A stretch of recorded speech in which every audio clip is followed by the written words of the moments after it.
Great. So we will start our discussion. I guess people will join in over a period of time.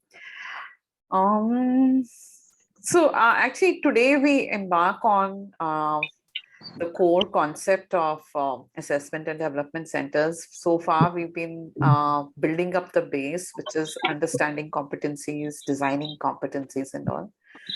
And from this session onwards, we actually look at what are assessment development centers, how does one go about in understanding the use of assessment development centers and the design and the execution. So that's going to be our main focus for from now on.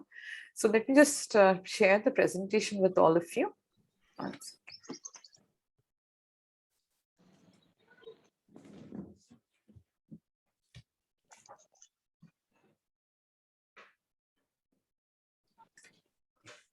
So you want to look at designing a development center. So before we get into this, I just want to ask you all, how many of you have ever been a part of a development center or an assessment center? Anybody who has ever been a part of it or seen it being done for others in the company? Ma'am, can you just give me a one-line explanation of development center in the context? I'm sorry, I didn't attend the last few lectures. Oh, okay. Just one line is enough for me. Okay.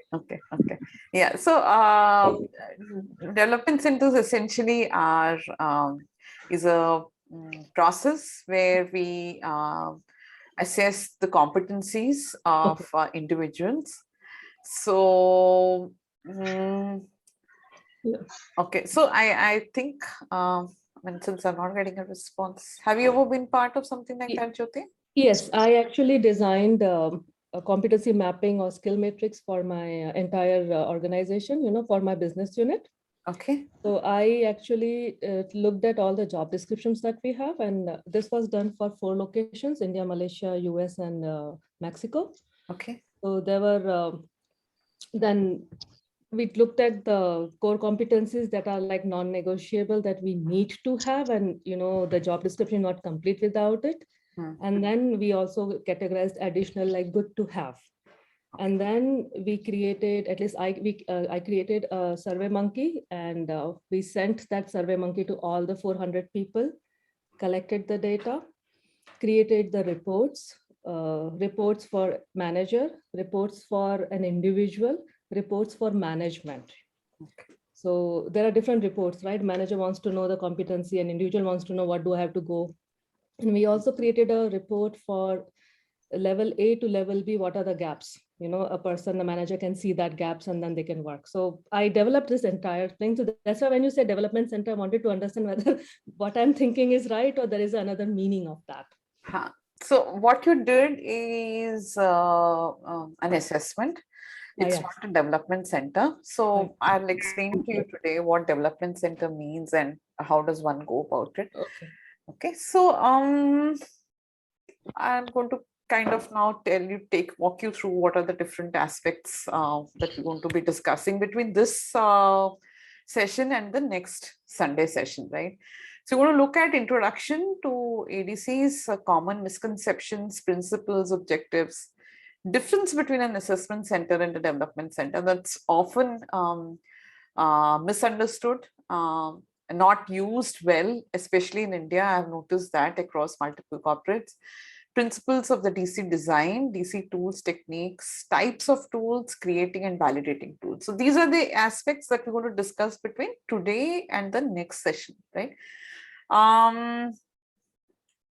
Let me first start with an introduction to ADCs. Now, interestingly, like I shared in one of my earlier sessions, Indian Army Services Selection Board, Indian Army SSB, is one of the most proliferate users of assessment centers as a concept.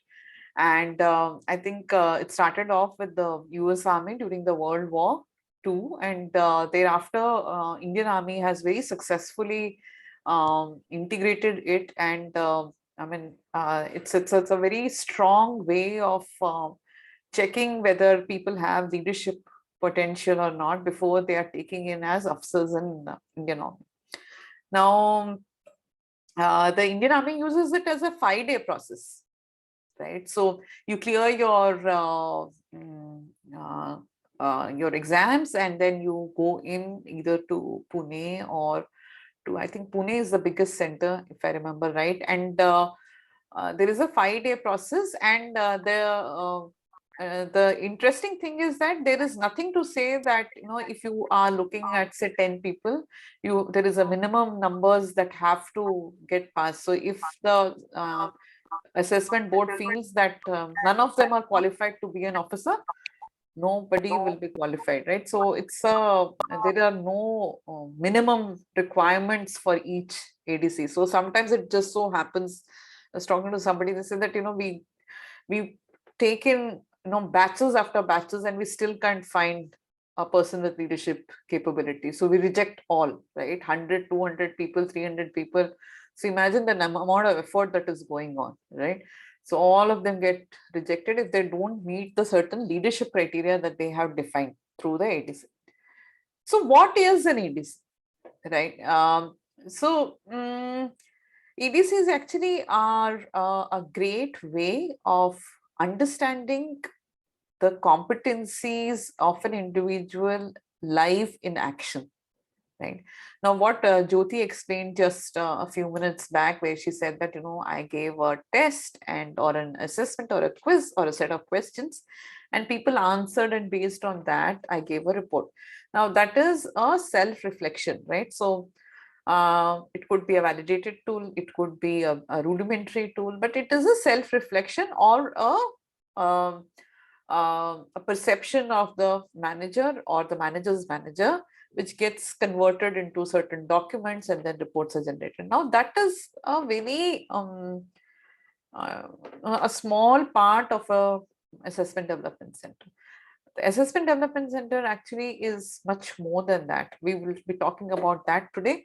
So it's a technique for measuring multiple competencies. So one of the main design factors that we need to keep in mind is that we can't be measuring them on one or two competencies. Minimum, we need to have at least 3 or 4 or more, right? So you can't say that, okay, I'm going to measure this person on communication skills, and let me run a development center for that. It doesn't work like that, because you need to have multiple competencies being measured. Would Ma'am, anybody want to share why? Why are we saying multiple competencies? before that, I have one question. If I talk about my experience, Mm, I was heading a training division in one of the Japanese organization, mm, and we had a parallel consulting divisions. We were the mm, service providers actually. mm, So what we were doing is like we would get request for the training. At the same time, parallel request would be to do the competency mapping for the organization and take them to the level that is the global level. mm, So what we had the matrix already available that was designed in, say for example, the eastern part of the world, and was also applied in the western, and now it was the turn for India to adapt it. But mm, to reduce the gap, because it was not possible to bring in the same competencies here in India within 1 or 2 years. So of course we also had the a bit of self reflection surveys, but more focus was on what the management is expecting and what is expected from this particular designation in the organization. So for me, I take competency mapping at a very very higher level, where keeping the vision, mission, and the strategy of the company in mind, you design something and you bring the people to that level. So So please correct what's me here. no, so what's the uh, question? I didn't understand. What's your question? and the question is, this is how I see competency mapping in the organization. So when you are talking about, say, surveys or self-reflection as a part of the whole concept, I want to understand what what we have done till now. Is that also competency mapping, or it is a little different as a part of development center, or how do I take it? How do we define it? So when you are articulating and defining what are the competencies required for your business unit in India, then that's a competency mapping exercise. When you understand what is the role holder's proficiency or capability with respect to that particular competency, then that is an assessment that you're running, right? Thereafter comes the process of training and development interventions that you want to put in. Now, the question is that when you are running this assessment, you can run it, like you're saying, using a questionnaire, which is filled up by the manager, like a 360 questionnaire you can do across peers, colleagues, team members, and so on, right? So that's one way of doing. One way of doing would be to just administer a set of questions and ask the person to reflect and write their answers. Now, those are all a very small part of plethora of assessments that are available. Now, what you have done is, I think, one part of the spectrum, which is mapping of competencies and running an assessment using a set of questions. It's definitely not an assessment development center. I hope I've answered your question. Yeah. So, the reason why we say that ADCs are meant for multiple competencies is there is a lot of effort that goes into understanding a person's capability with respect to those competencies, and it's in terms of ROI, in terms of resource energy investment. It doesn't make sense to just measure for one or two competencies. Plus, it doesn't give you a complete understanding of the person also, right? So only when there are multiple competencies being assessed, that's when we call it a assessment development center. Otherwise, you can call it an assessment or a quiz or anything else that you want, but it is definitely not an assessment center. Okay, the other aspect of assessment development center is that there should be multiple assessors, right? So what do we mean by assessors? Assessors are observers to the process, right? In short, the definition is assessors are observers to the process. So what they're expected to do is, in an objective, non-biased way, observe what the participants are doing during the process, make their observations either on a system or on a notepad. I mean, of course, now that's equally efficient, and make inferences at the end, right? So the process of observing should be non-biased and objective. And the reason why we insist on multiple assessors is because in an ADC, you need to have a complete perspective of the individual. So I might look at the person in a particular way, and you might be an observer looking at the individual in another way. Now, so when we all come together at the end of the process and integrate our observations, then we have a complete understanding of the individual. Otherwise, there might be biases. It's like having an interview panel, right? The same person will not interview and take a final decision. You get a perspective from another person, right? So here we say that at least in an ADC, there should be 3 assessors, right? 3 assessors is what we minimum is requirement. But if there are only 3 competencies, for example, if there are only 3 competencies and only 3 participants, then perhaps you might want to look at it from a cost perspective. You might look at having only 2 assessors, but that's very unlikely. I've never seen an assessment center with 3 participants. Till date, I've never seen in 20 years of my work. It's 20 years of my work. I've never seen that. But in case that just so happens, then, but even if you have, sometimes if you are looking at, say, just a one person and you want to qualify that as an ADC, then you need to have multiple assessors looking at that person, right, for multiple competencies. So that's the thumb rule for this. Through multiple tools. Now, this is again a very interesting aspect of an assessment development center, and that is where I think it kind of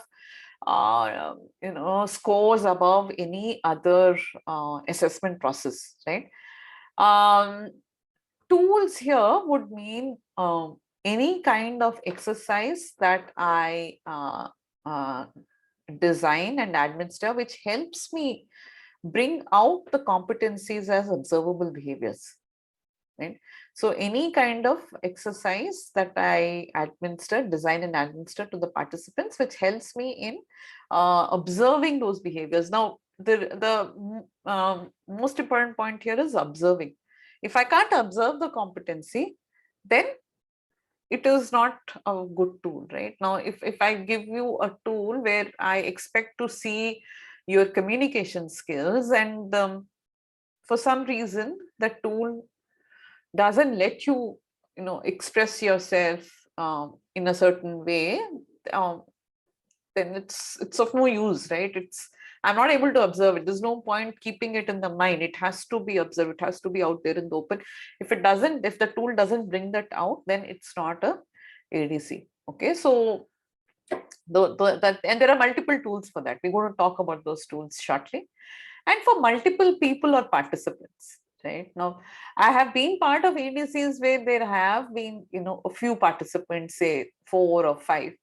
But if you are assessing, say for example, there are 2 people gunning for a promotion, and you want to identify who is most capable for this next level job, and you want to run assessment development center, it will not qualify as ADC because there are only 2 people, right? From a perspective, a theoretical academic perspective, that doesn't qualify as an ADC, right? But yes, there are companies which do that. If there is, a last minute something has happened. Like recently, there was one company just last week as part of ADC where what happened is they were unsure whom to move amongst 3 people who were lined up for a promotion. So they quickly called for a assessment, right? But we didn't call it an assessment development center. We just called it an assessment process.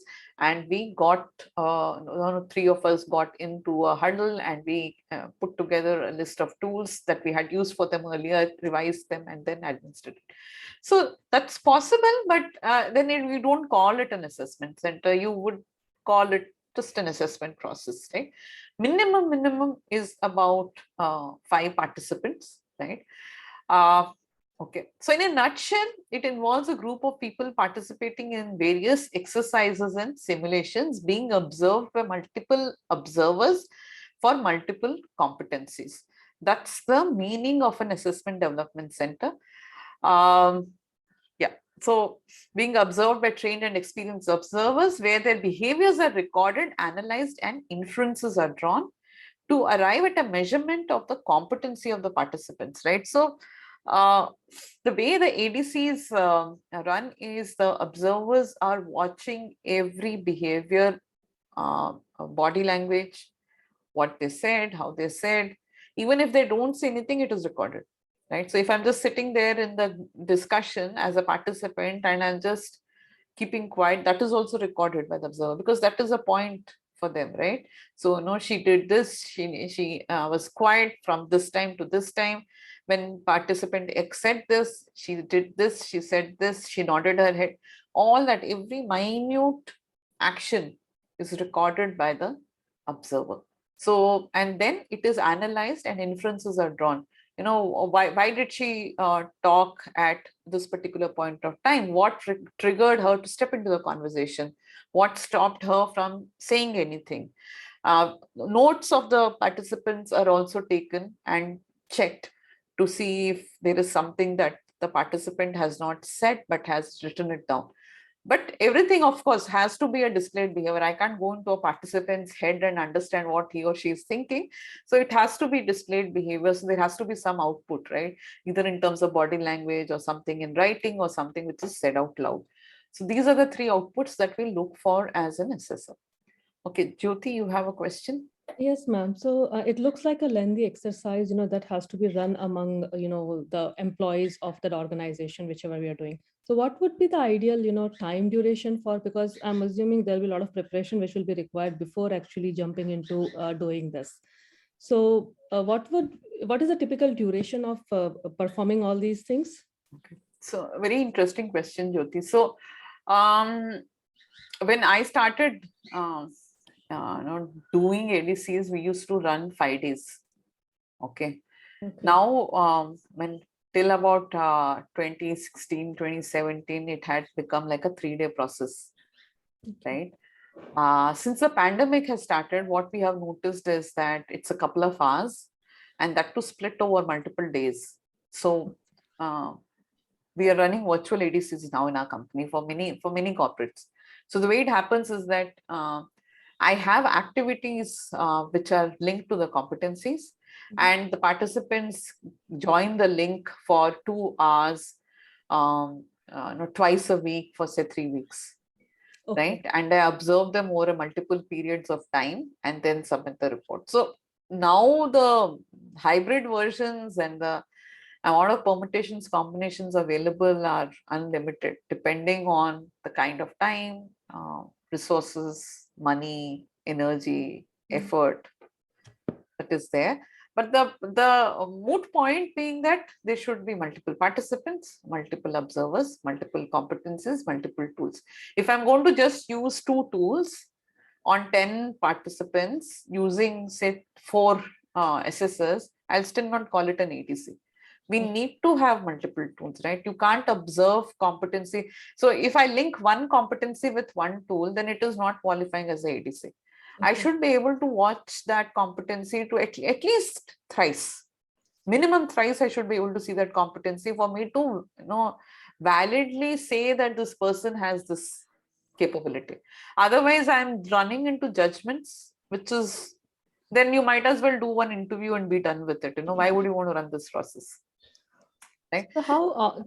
So you said you are doing it online, 2 hours a day, kinds. So is it not becoming a little difficult to observe the participants on the online platform, their body language and other things? Interestingly, it's not at all. I mean, first we had this, Jyoti, we had this hesitation amongst all assessors because I know. I'm not sure whether I should say it or not, but most assessors are gray haired, right? So it took us a while to understand if we would be first is will assessors be able to assess, observe? That's number one. Two, if participants will engage with the activity with the same enthusiasm and energy as they would have done in person. Now imagine you are in a group with 10 people and you are doing a simulation and 3 people are sitting there and watching you. That's a different energy because you are talking and doing this, right? We were really hesitant if this would work in an online platform like this, like a Zoom. But interestingly, we got valid data, and so far, I mean, it's been what, 2.5, 3 years now. So far, none of the participants have come back saying, hey, that's not me.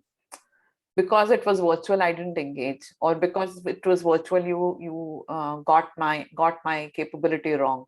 Okay. I mean, neither the managers nor the employees have come back to us even once so far. I think it must be close to what, 3,000 odd people who would have done this. So that's a very good. I mean, so it's a very valid tool. Obviously, because you have to design it in a very, you have to design it very carefully. It can't be, just, so I've seen a couple of HR folks who come to me saying that, I have an in-basket, I have a group discussion, and I have a case study. So 3 हो गया तो मेरे पास हो गया ये assessment center का. So why should we get into another process? But the thing is that, does that case study bring out the competencies? Does the case study allow people to engage with each other? So a lot of detailing is there which gets missed out. So I think that's when these kind of interventions lose their magic. Right. Thank you.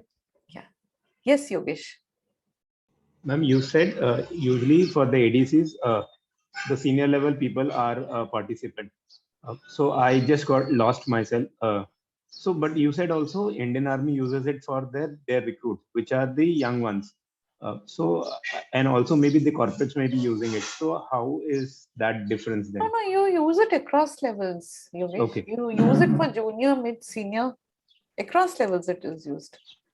Thank you, Usage is based on the competencies that you're observing and the people you're. I'm talking about the observers. The observers are usually gray haired. Okay. Sorry. Yes. Thank you, ma'am. So, ma'am, when you say tools, what kind of tools are we using here? Yeah, we come to that shortly. I want to talk about different types of tools. Okay, so, okay, Mayur. Ma'am, good morning. I have some different kind of questions. So put this thing into a new startup where everything is going so fast. And means I want your reaction on this, that how many times you have faced that, how higher management reacts to this, because matching those parameters and what they are required out of it, how they think out of this, because sometimes these are the practices which they don't allow this much of time. They want everything should be done in 2 or 3 hours maximum. Even because I am into one process where my CEO is directly calling me and saying, don't waste your time, just give 2 or 3 hours only and just assess and do it for 125 people. So I think I've had many such conversations with multiple, especially new age startups, right?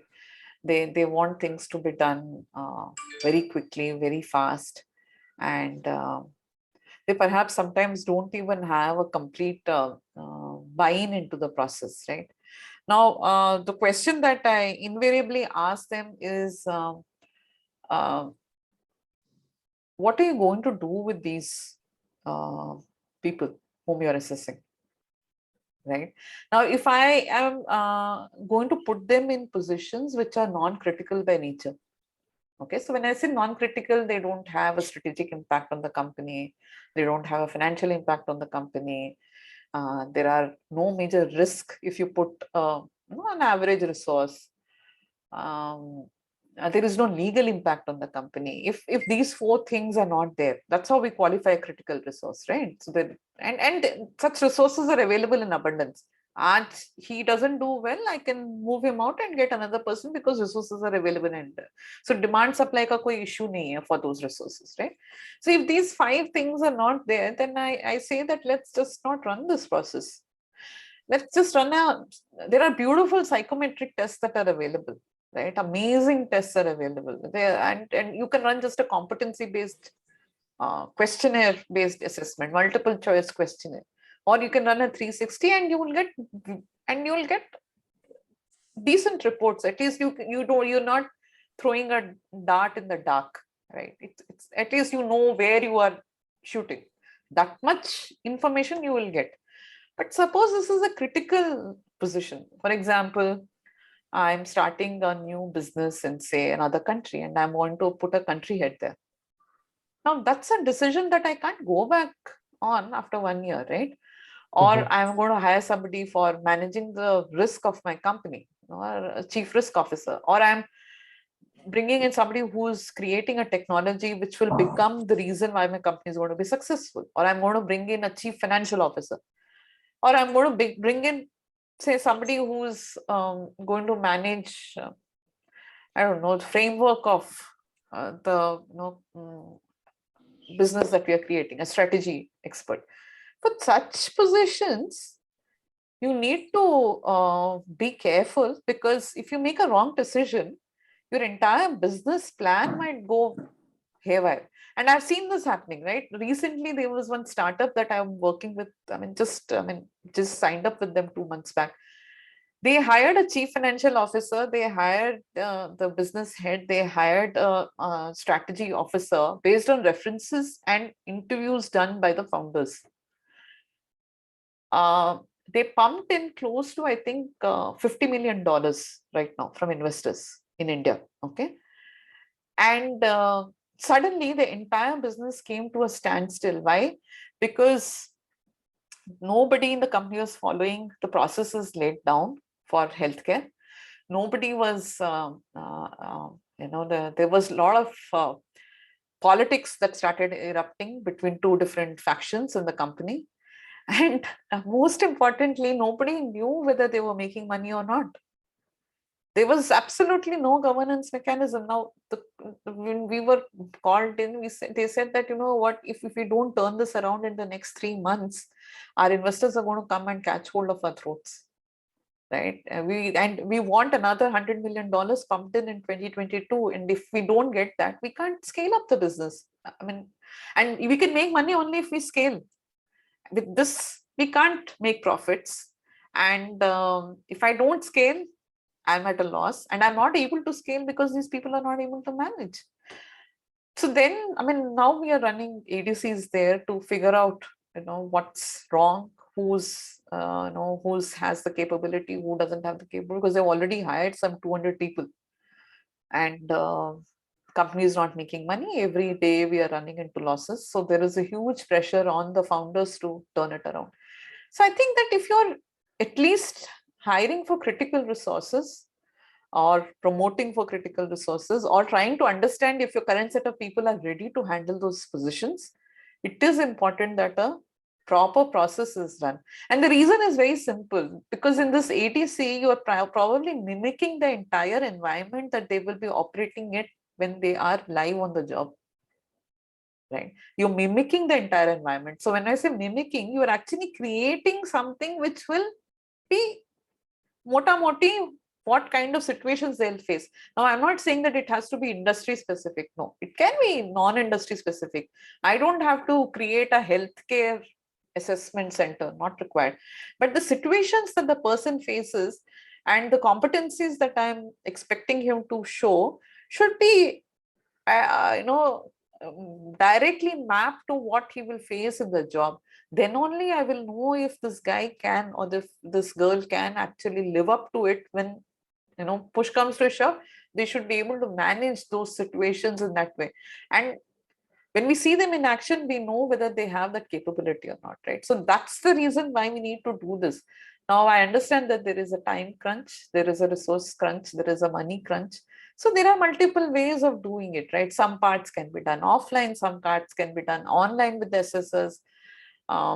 Some self-reflection questionnaires can be designed. Some simulations, beautiful simulations are there in the market, where participants can just interact with each other in their own time, and the report will come to you after 2 days. So there are so many ways of doing it, but the first thing is for the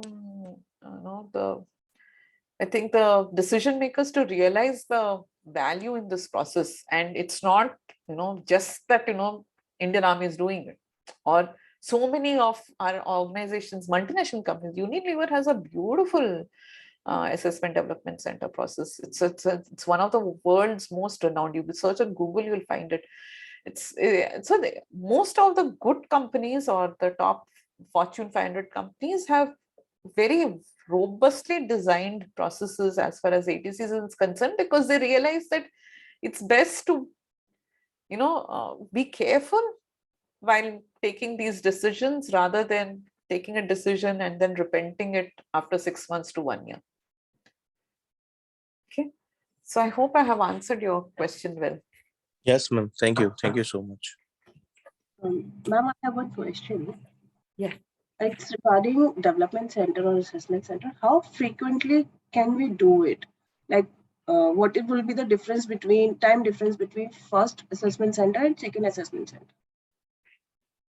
If So we are doing for the organization wide. So I'm assuming participants are remaining the same.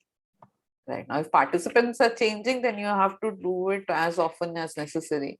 But if participants are the same, then typically we say once in 2 to 3 years is more than enough, because people don't change just like that, right? I mean, so if I am behaving in a certain way in today's ADC, and you put me through a rigorous 6 months development process, where every day I'm supposed to bring a change in myself, every day I'm supposed to take about a half an hour, 1 hour learning something, then in 6 months you might see a small change in me, right? But then also I'm seeing a small change, right?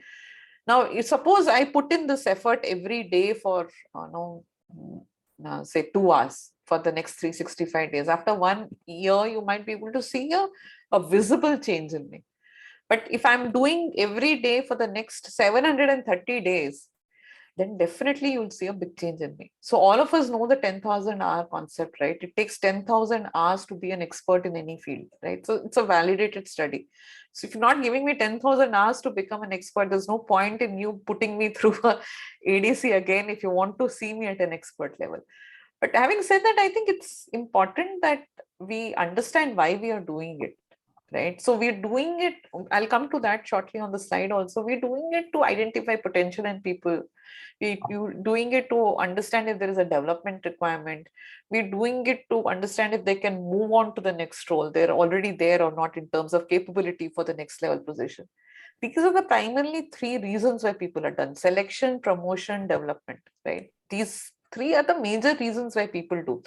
Of course, when I say promotion and development, you're also looking at talent management, fast tracking careers, and all that are subsets of this. So I'm not going to talk about that. So basically, these are the three: selection, promotion, development. SPD is what I call it. Now, if these are the three reasons, then you don't need to do it very often. Once in 3 years is more than enough for you to know. Typically, what is done to measure change, right? I run an ADC. I put them through, say, a 6 months or a 1 year development process. After 1 year, I do a 360 to see if the same competencies, perception amongst peers, colleagues, team members, managers, clients, customers, vendors, all of that, there is a change in visible behavior with respect to all of them. If that is established, then I don't have to go and run another ADC. Okay. Thank you, ma'am. Okay, so we will move on. There are certain misconceptions about assessment development centers, so let's clear that. So assessment development centers is not a set of instruments along with 1 or 2 psychometric tests. A lot of times we hear very senior consultants saying that, okay, I have an in-basket which I designed for another company, I'll put that here. I have a group, I have done so many group discussions, we'll put that here. And no, there's one psychometric test, let's do this, and one interview and you're done. But that's not the way ADCs work. It's a process where you try and map out each tool to a competency, and not just a competency, but the indicators for that competency, right? So to that extent, it is not just a set of tools that we bring together. EDCs are well-designed, blended set of tests, exercises, simulations, and activities, right? So we're going to talk about what kind of tests and all. It is definitely not a set of interviews conducted with the participants. It is not a battery of psychometric assessments. I can't just run, say, 5 assessments, psychometric tests, 16PF, MBTI, FIRO-B, Thomas profiling, sab karke, all the reports clubbed together. I can't call that an ADC, right? So that's not what ADCs are. And assessing the competency of one person is not an ADC. So I am, I shortlisted one candidate for this job. Let me put him through a case study and an interview, and I call it an ADC. No, it's not. You need multiple participants. Work sample tests are not ADCs, right? So sometimes people say, you know what, you come to our office and you do this case study, or you create this presentation and share it with my MD. And if my MD is impressed, we'll give you the job, right? But that's a work sample test. It's not a ADC at all, right? It has its own uses, but it's not an ADC. Gathering views of only one assessor is not an ADC. Observing multiple participants on one competency is also not an ADC. And one thing which I think all of you have figured by now is assessment development center is not a building or an institution, it is a process. So sometimes the name can be a misnomer. Like some people will say, assessment development center, when I thought I'm going into some institution where I will go and do this. It's not, it's just a word that has been coined to mean a process, right? So assessment development center is a process. Okay, so I'm going to move further. What are the principles of ADC? Okay, number one, there should be multiple participants. We've discussed that. There should be multiple competencies being observed across multiple dimensions. there should be multiple observers, there should be multiple instruments or tools being used, and there should be multiple contexts in which participants are observed. Now, this is something that we have not discussed earlier. In this, it gets covered in the principle. So when what do we say when we mean multiple contexts, right? Now, for example, some people are introverts, whereas some people are balanced, some people are high extroverts. Now, ADCs should allow me the context of operating with my own personality, right? So it should allow me to give you an understanding of how I am when I'm alone, right? So what kind of analysis am I likely to do? What kind of, so with respect to the competencies, I'm saying, okay? So for example, you have a competency on, say, strategic thinking. So very often used competency, right? Strategic thinking. Now, strategic thinking can be observed individually. It can be observed when two people are talking. It can be observed when a group discussion is happening. Now, suppose I'm an introvert, then perhaps I might not engage that much in a group environment. I might have amazing strategic thinking, but I'm willing to write it down or say it out loud, but I'm not going to discuss it in a group. So we have to be very mindful of this, that multiple contexts are provided for people for displaying those competencies, right? So three typical types of contexts are self, one-on-one. One-on-one means me and the assessor, or me and one more participant and the assessor. That's all, right? So very small group, and bigger group dynamics, right? It should allow me to also express myself through either writing or just saying, or through action, right? So I think all of us know about different types of learners that are there: visual, audio, kinesthetic, and all. So it should allow us to display our behavior through multiple mechanisms. So that's very important part of ADC.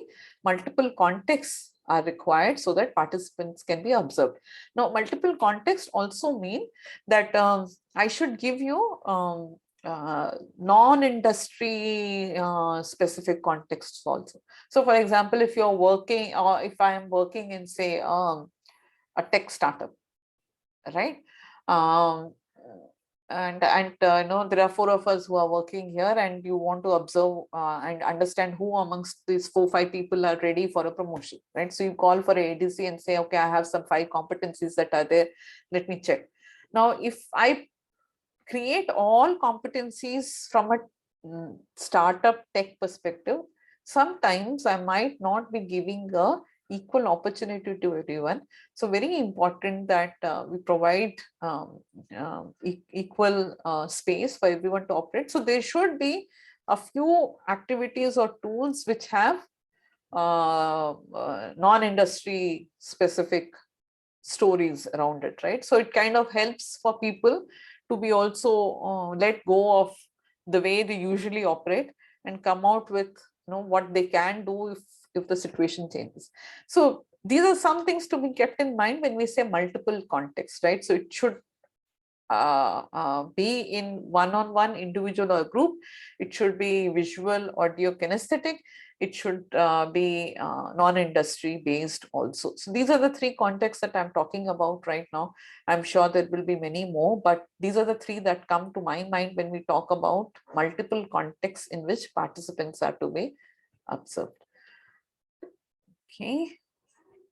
The instrument should be validated to ensure activities and competencies are well mapped.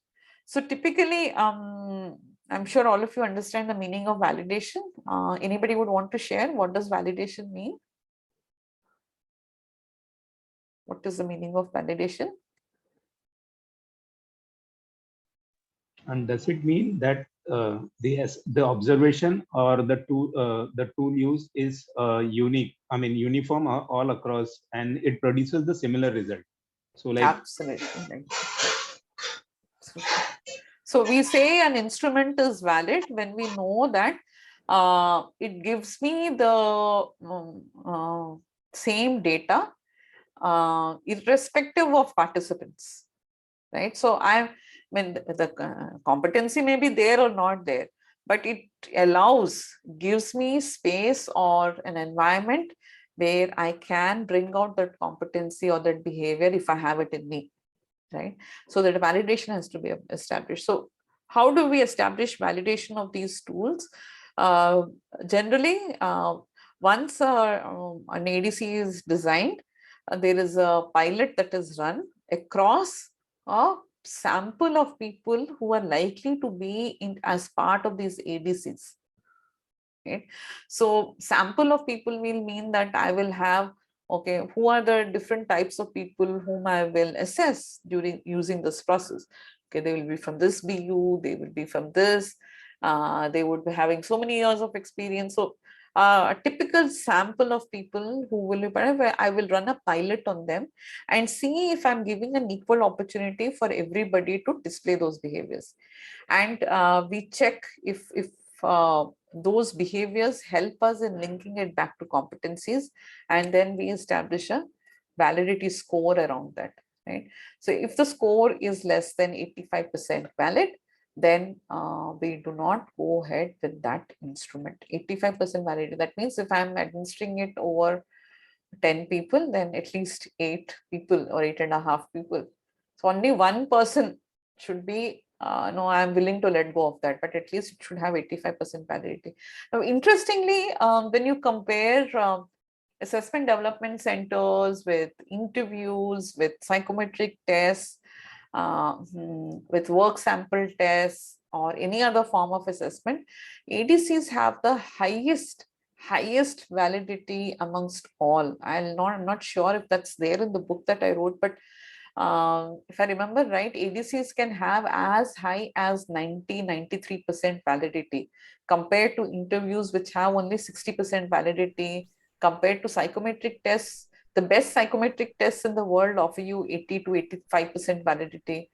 Work sample tests give you, I think, about 70% validity, right? So ADCs give you anywhere from 90 to 95% if it is structured well, if it is being done with the right spirit, right? So this is about ADCs. Yes, Mr. Mulidhar, do you have a question?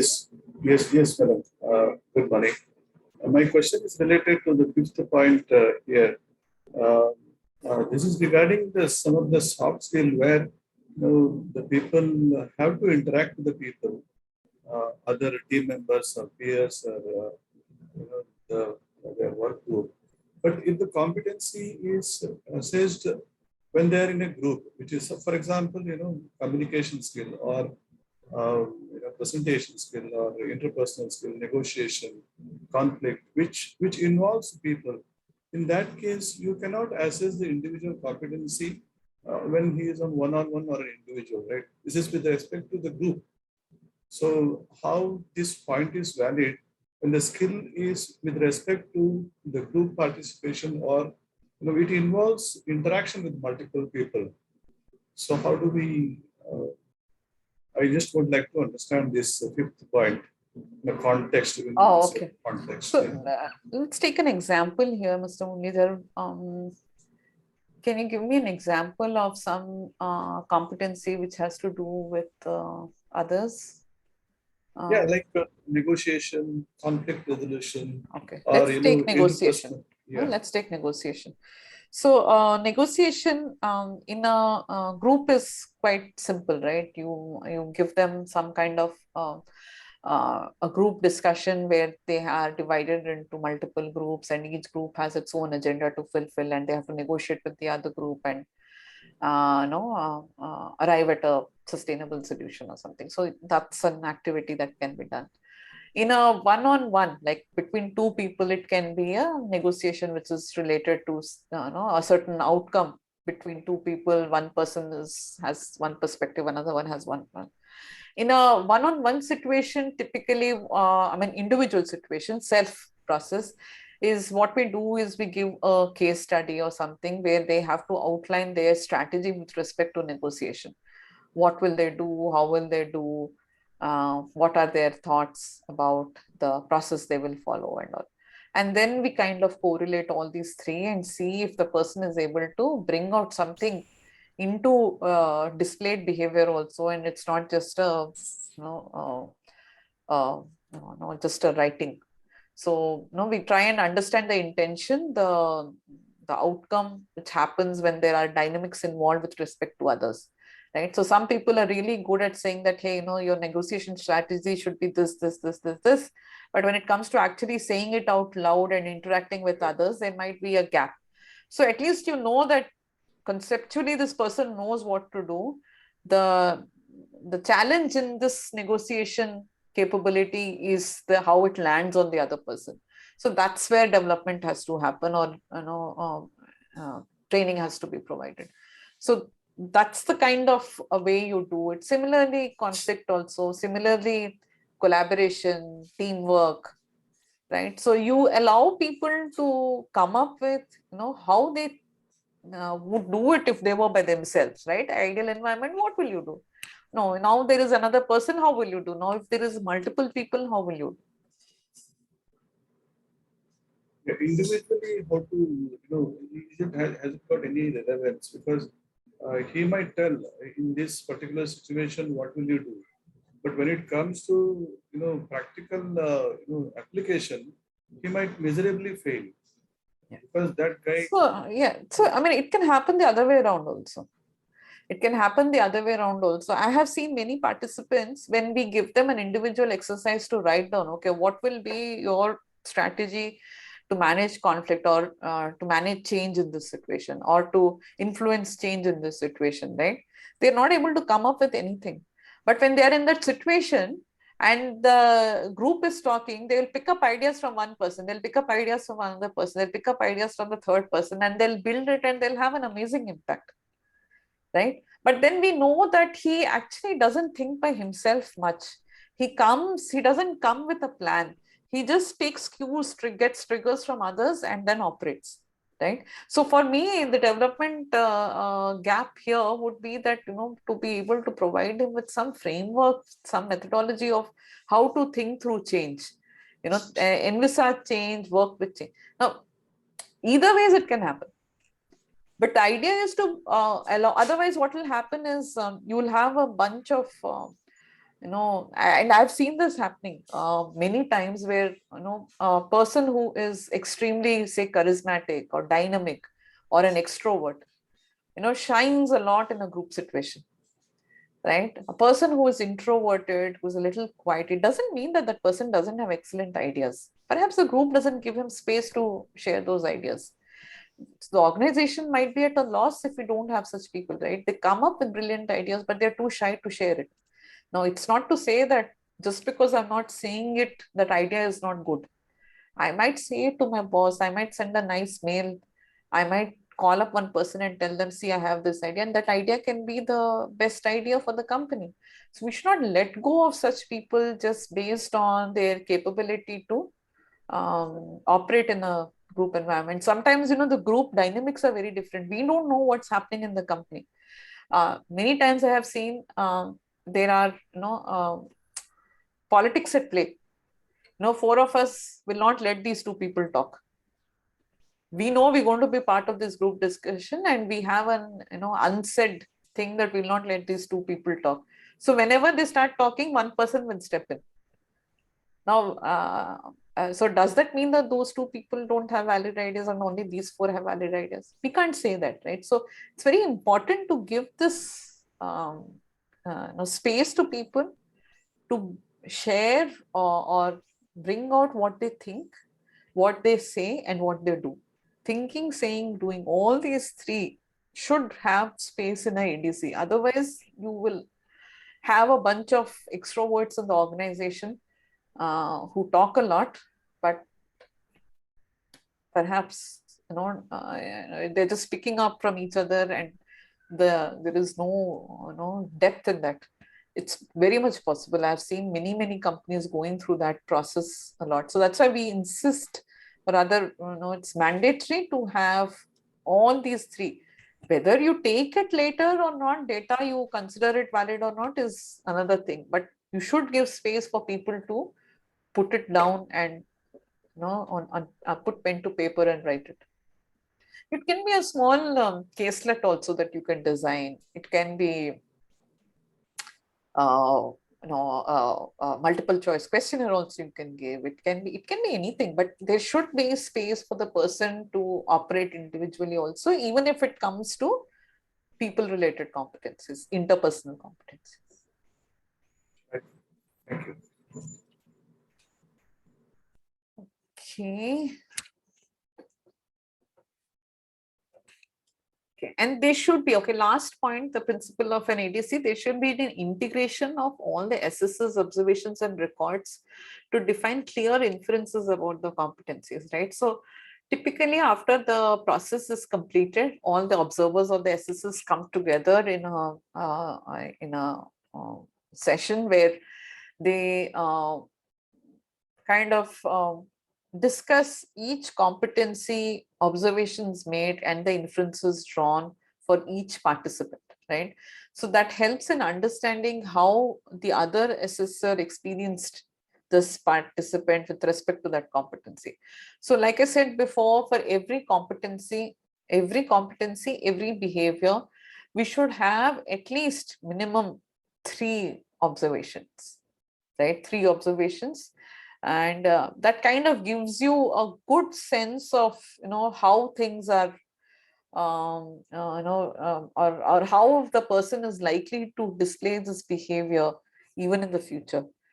One is definitely not done, 2 is a little too less, because sometimes you have like for example, I've seen in many instances that the participant, the first activity of the day, the participants kind of just are trying to get into the groove and getting into action. So sometimes you have a lower score on the first activity, and suppose the same competency is being observed only twice and that's the last activity, you'll suddenly see a huge surge in the scores or the behaviors, and then you are at a loss. Okay, do I give importance to that one or do I give importance to the first one? So that's why 3 really helps, because you give them enough opportunities to display those behaviors. Okay, so these are the principles of ADCs. Now we will come to the objective of ADC. Like I was saying, SPD is selection of right candidates for the job, identifying development needs of the candidate, understanding individuals' potential capability to do the job successfully in promotions and transfers planning, and of course, succession planning, right? So selection of the right candidates for the job, many companies actually use ADCs when it comes to critical roles. Okay, so for example, I'm hiring for a country head position or a chief financial officer position or a risk controller position. Some of these critical roles, or even a legal position, right? Or somebody who's involved in creating technology for my company, or somebody who's going to head sales for my company. So I invite 4-5 candidates whom I have shortlisted, or 6 candidates whom I have shortlisted for the job, and run an ADC for them. And then based on that, I take a decision. Many companies do that, and many multinational companies also do that. And that's a good way of identifying how they are likely to perform on the job. Identifying development needs of candidates, I think this is far more straightforward. So you have a set of competencies and behaviors, and then when you see the participants in action, you identify, oh, okay, this person is supposed to be, I expect for this role, the person to be doing XYZ, but this person is at say a 2 or a 3, whereas I want him to be at a 5. So there is a gap. That means either the frequency of behavior is not good, or the impact is not good, or the depth is not there, or certain behaviors are not being displayed. So I put in development interventions which kind of help me in plugging those gaps. So for example, there was one automobile ancillary company where we were working with their high potential team. That entire development process just got culminated towards the last week of March. So it was like a 1-year process that we ran for them. It started off with an ADC, identifying high potential people, and they went through a good 9-10 months development process where every week they were required to attend 2 hours of a virtual session, followed up with an assignment and reinforcements. And after 10 months, their assignments and all. Of course, every month their assignments, reinforcements, quizzes were getting scored by our facilitators. And there was a mid-term review. After 6 months, there was projects that were given. They completed the projects. And on the 12th month, we actually did a 360 to see if there is an improvement in the competencies. And out of, I think, 45 people who went through the process, 36 or 37 showed a 80% improvement in the competencies, right? And now this year in April, they are getting a promotion. It's a huge thing for the company, right? I mean, imagine somebody who knows going through a 1-year process and sees himself getting a promotion. Now they are planning to start the process again in May for the next batch. So they're expecting this time 100 people to apply for this, right? So we'll see, how many people actually make it through the cut for next year. But it's a great way of retaining high potential people, because they know that, okay, if I go through this process, I get a promotion or I get an increment or I get a transfer into another department. Something happens because of me being part of this process, and they put in effort to develop themselves. Okay, understanding individuals' potential capability to do the job successfully. So whenever you are looking for some transfers within the company, this can be done. Succession planning is also a very good way. In fact, for promotions and all, most of the PSUs use ATCs for promotions. In fact, a lot of Indian companies, including Tata's, Bajaj, Aditya Birla Group, a lot of these companies are also using ADCs for conducting promotions, or at least they were till some time. I'm not sure if today they are doing or not, but there's a practice of running these there. And of course, succession planning. Again, a great way of understanding who amongst my pipeline are have the potential to take on the next level role, and hence what is the effort that I need to put in to develop them, groom them for the next position. So these are some of the places where ADCs are used. And like I said, if there are critical roles, it's important to run an ADC and not just leave it at the mercy of the manager or leave it at the mercy of the MD to decide. Because unfortunately, when the decision goes wrong, it's the HR who is blamed. And if the decision goes right, there is only one person who gets the credit, right? So we all know that. So okay. We'll come to the next part of our discussion, which is difference between assessment and development center. So I want to know from all of you first, what do you think is the difference between assessment and development center?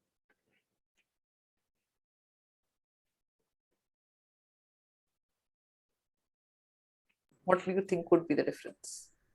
The basic one would be first identifying the need using assessment center, and using that as an input, we create a development center. This is one basic one. Okay, I like the way you think, but unfortunately that's not the answer. But I like the way you think. You think very creatively, I must say. Thank you. Okay. So it's a very fine difference between assessment and development center, and very often it is used interchangeably, right? Sometimes, we get called in and they say, please send us a proposal for assessment development center. So we go back and say, you want to run assessment center or a development center? They'll say, same thing, madam, please send. So but what is the difference, right? So very important to do this, because both are used for very different reasons. So assessment centers, right? It gives you an idea or an insight about where the individuals are right now. Okay. Assessment centers are fairly introspective nature and are used for identifying development needs and taking decisions about individuals' growth, right? So individuals' growth would mean selection for some purpose, right? Primarily, assessment centers are selection mechanisms, right? So selection can be for a training program, selection can be for a promotion, selection can be for a role transfer, selection can be for hiring. So basically, but it is used for selection. After the assessment center, I will do development. Development can happen like a training program or a management development program or an e-learning program, yeah, job shadowing, mentoring. That's all, separate. Assessment center, I am not planning to give any feedback. So if Yogesh and Jyoti and all are there, I will not tell them, hey, you did this in the during the assessment center. I'll not give any feedback. I'll just keep observing. I'll say, oh, okay, he said this, she said this, he did this. I'll not offer you any feedback because I'm just observing. I'm not giving you any feedback in the process. After the process, I will tell you, hey, you know what, you did this, and this is where we see your gaps, right? Whereas development center is different. Development center is where I initiate the development process through this, right? So what I do is I start by saying that, you know what, all of us are part of this development center, and we're going to give you feedback after every activity, and we hope to see that all of you come out of this process with better understanding of yourself, and you would have actually undergone a change.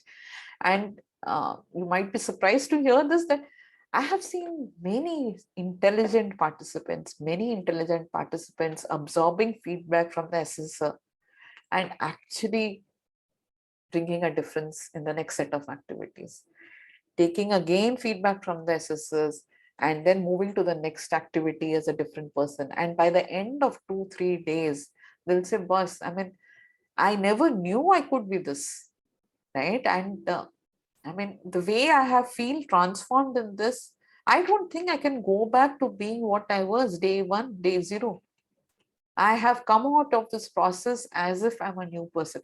That is development center, because you're actually working with each individual through the journey. So what you're doing, I'm observing, I'm offering feedback, I'm telling you what to do better. I put you to another tool. You again do the same thing. I again call you back in. Hey, you haven't been doing it, or you did it only this much. Then again, I offer you feedback. Then you again put you through another tool. So I do this multiple times so that over a period of time, you come out as a completely new person. That's a development center, right? Now, this also involves observing. This also involves writing your inferences. This also involves making report. This also involves giving feedback, right? So that's why a lot of times assessment development centers are used interchangeably. But the primary differences in assessment center, I don't offer in-process feedback. In a development center, I offer feedback during the process, right? And I expect participants to absorb that feedback and actually come out as something different. Some people bring 1% difference, some people bring 80% difference. Now that depends on their capability to learn, absorb. It's tough, right? If somebody tells you, hey, you know what, uh, in this role play, you negotiated only to a scale of 3 out of 5, you actually never made an effort to understand the other person's requirements. You didn't understand what was their lowest offer.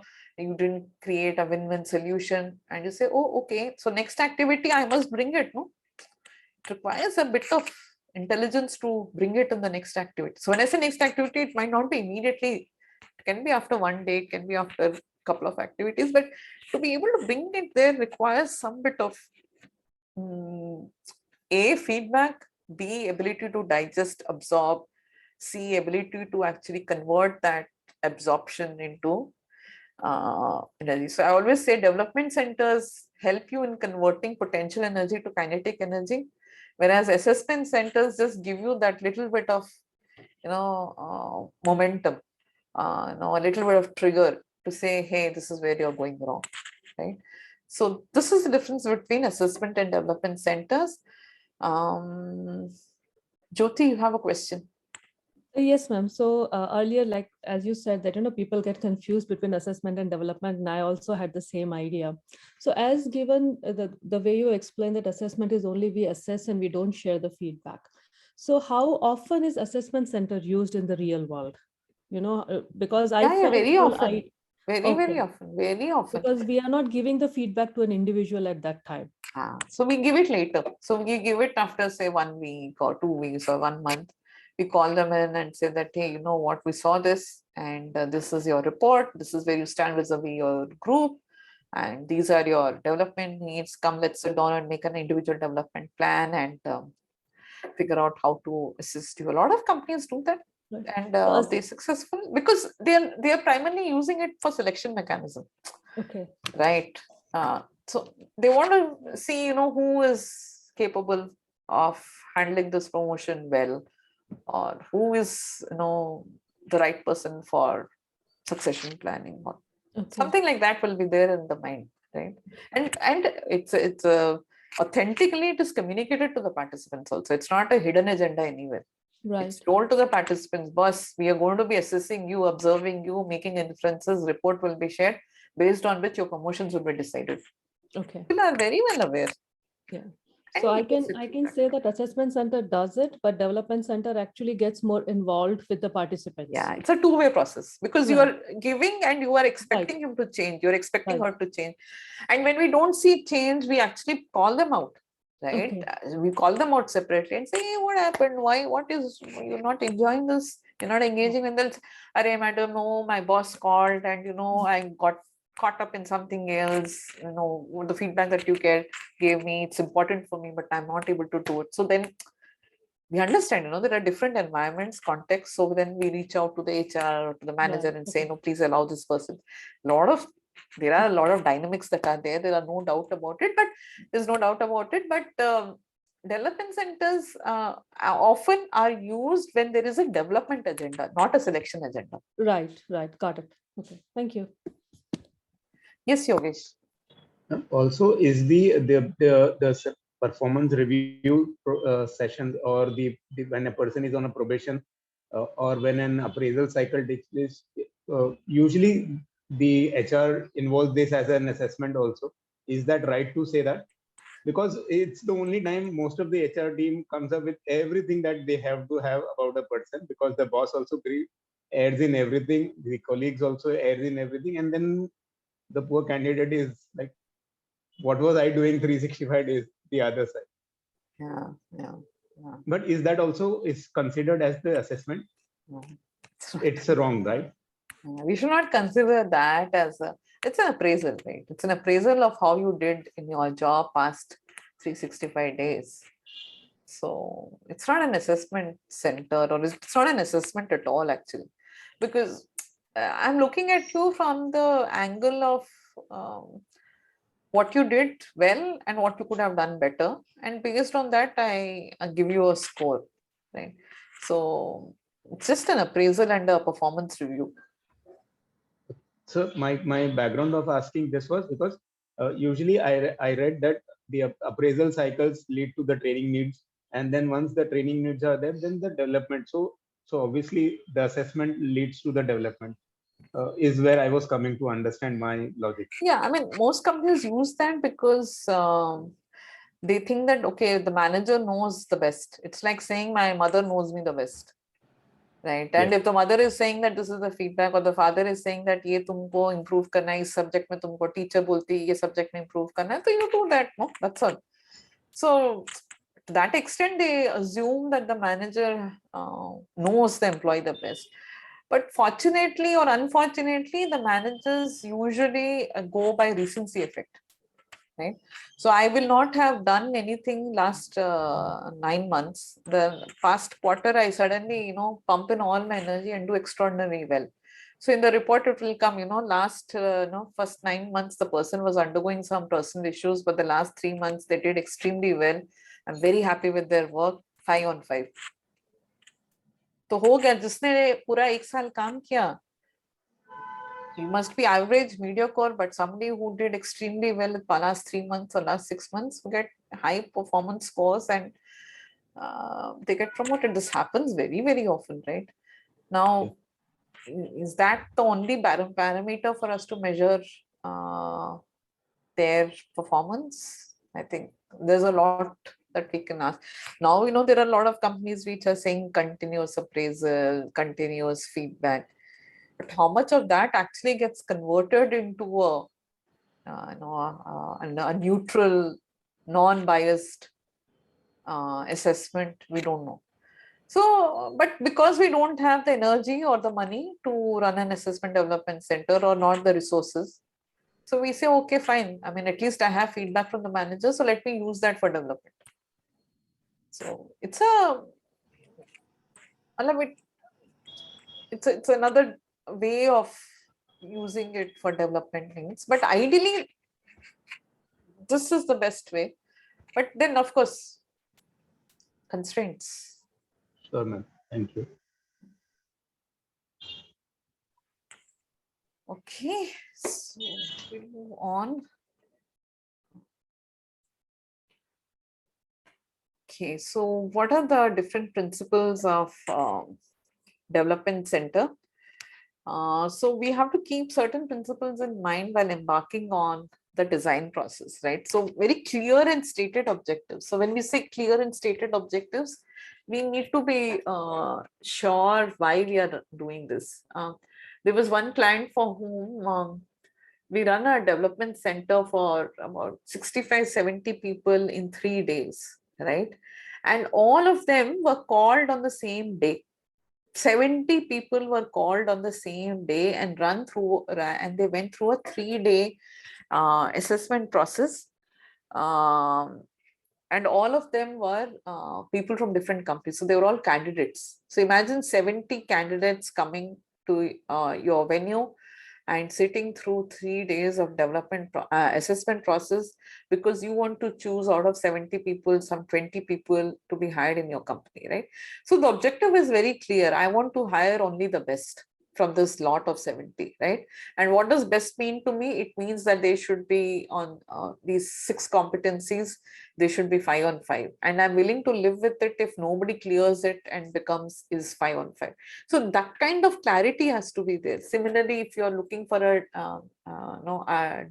a development center, if you're looking at objectives, it could be something like identifying participants with a gap score of 1 on these competencies, who could be groomed or developed for the next role. So I'm not going to invest in people who have a 2 gap score, right? So I expect 5 and they're at 3, then I don't want to put them through the development journey, because for me I will have to spend so much of an effort and energy, right? So I'll take only people who have a gap score of 1. So objectives can be as clear as that. Ideally should be as clear as that, but sometimes objectives are a little vague, which say that we want to identify high potential employees. So then, what is high potential is left to the DC's results. So only top 10 people I'll identify as high potential, or top 15 people I'll identify. So some of these objectives evolve, but as long as the intention is clear in mind, it really helps. Identifying competency baseline is very important, right? I can't be starting from ground zero for every DC, right? Some competencies I have to assume that it is there. And this is really important, especially, actually it's important across all levels, junior, mid and senior. Senior, you have to assume, of course you will, but at the junior level also there are certain competencies that you will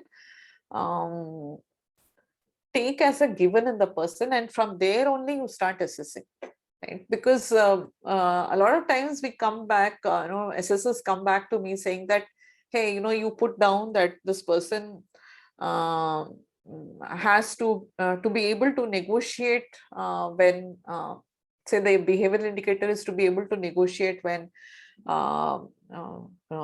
during high crisis situations, right?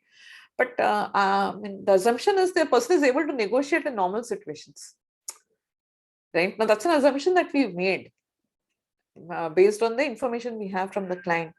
Now, if I'm going to question that, then I can't assess for this slightly evolved competency. So that baseline establishing is really important. Otherwise, competencies get diluted, and everybody's understanding of the competencies will be very, very different. So, senior management commitment. This is a principle, because if the senior management is not going to use this information, is not going to use this data for any decisions, they're not going to invest in the development of the person, then it's not going to work, right? It's not going to be of any use.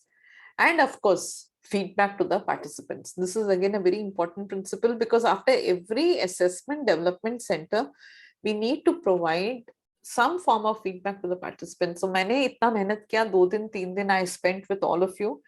After 3 days, at least I'm entitled to 1 report and 1 hour of feedback from the assessors, because then that helps me establish this as an important, meaningful process in my mind as a participant. Otherwise, if you just keep the report and do not share it with me, next time when you run the process, it might not be treated with that kind of importance or prioritized in other people's minds, right? So feedback is very important in TC. Okay, I'm going to do one last slide before we close today's session, which is tools and techniques, right? There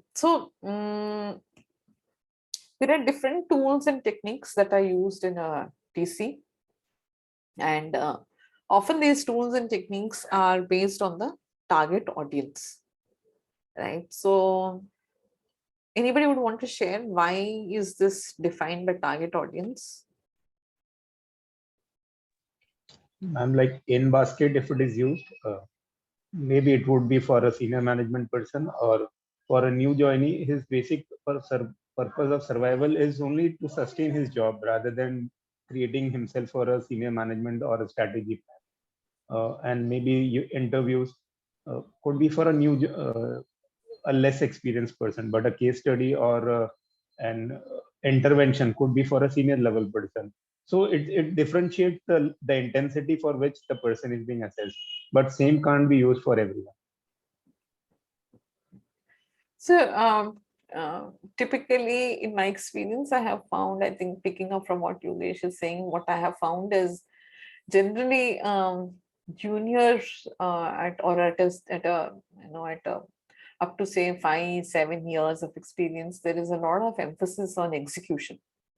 There's a lot of emphasis on implementation. There's a lot of emphasis on getting things done or doing things, not even getting things done, doing things, right? So the tools and techniques have to also emphasize on that, right? There should be an emphasis on action.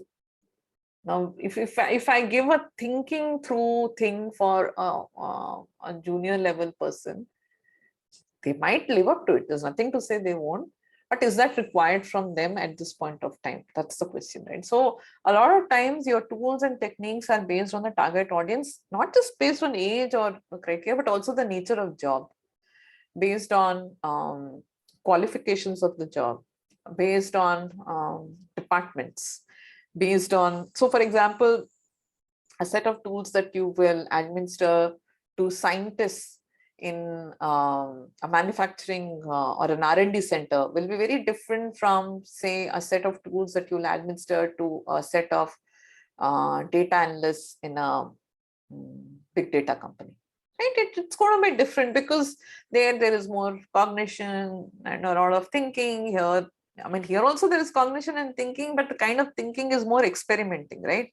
There it is more analysis, here it is more experimentation. So you have to think through their own cognition processes, their own ways of collaboration before you use the tools and techniques, before you define which tools you're going to use. Okay, application. Now, this is again a very important aspect. So we have to think of, how these tools and techniques will be relatable to such participants, right? Now, if we find that these tools and techniques, like the good example that Yogesh gave, which is about in-basket, right? Now, if I'm not required to send out so many emails, or if I'm not required to do multitasking someone so much, then that tool is not very relevant for me. So we can't blindly apply the tools.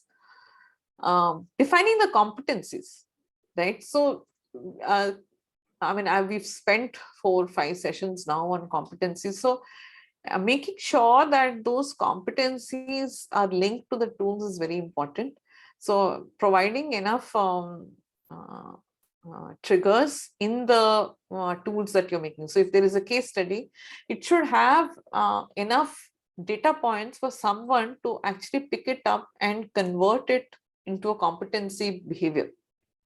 Right now, if I don't give those triggers in the case study and I leave it open, then in all probability you might not get those behaviors at all. Then I mean, you will not know whether to question the tool or the participant.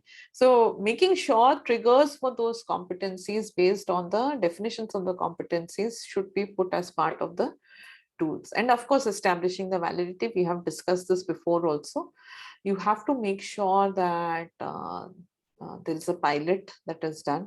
In fact, most of the established companies like ours, we have a valid set of tools that we have already defined, which we have used many times in different industries, right? And we also provide comparison vis-a-vis other companies in the same industry, right, for the same set of tools. So for example, I have given one in basket in a manufacturing company for a bunch of mid managers. Now, I would have used that in basket for other manufacturing companies and mid managers. So when I give the report, I should be able to tell you that, hey, vis-a-vis other companies in this sector, this is where your participants are, right, for this particular competency, for these particular tools. थोड़ा बहुत उसमें change होगा because the competency might be slightly different, but at a broad level, I can say that yes, people in your company are it is 80th percentile on, say, interpersonal skills vis-a-vis other companies. And that's a great data to use, right? So you kind of know that, oh, okay, for these competencies, we are much better than others. And hence, I don't want to focus too much on, building this. I might as well build this because this is where my managers might be lagging behind. They might not be able to compete with other companies when they are out in the market. So there are a lot of such decisions that are also taken based on this, right? And of course, multifold. You can't use only case studies for everything, or you can't use only group discussions for everything. Some companies I've seen, for every competency, there is a different type of group discussion. That usually doesn't work. You need to have different tools for different competencies so that it brings in a flavor of variety, and also it gives you the data you need in different contexts. So I think we have reached our time boundary. So I'm going to just stop sharing screen, and I want to ask you all if you have any questions.